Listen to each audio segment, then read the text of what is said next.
Қазақстанда 20 мыңнан астам үкіметтік емес ұйым қызмет етеді. Олардың саны жыл сайын артып келеді. Жақсылық жасайтын әрқайсымыз үшін жалғыз емес екендігімізді, қоғам өміріндегі орнымыз бен қажеттілігімізді сезіну маңызды.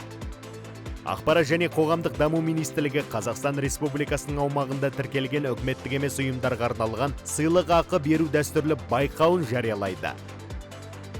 Үкіметтік емес ұйымдарға арналған сыйлық ақы мемлекет тарапынан қолдау көрсетудің тиімді тетігі.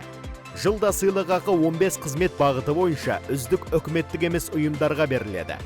Егер үкіметтік емес ұйымыңыз қоғам өміріне белсенді қатысса, өз саласында көшбасшы болса, жаңашыл идеяларды іске асырса, әлеуметтік мәселелерді шешуге елеулі үлес қосса, үздік үкіметтік емес ұйымдар байқауына қатысуға шақырамыз.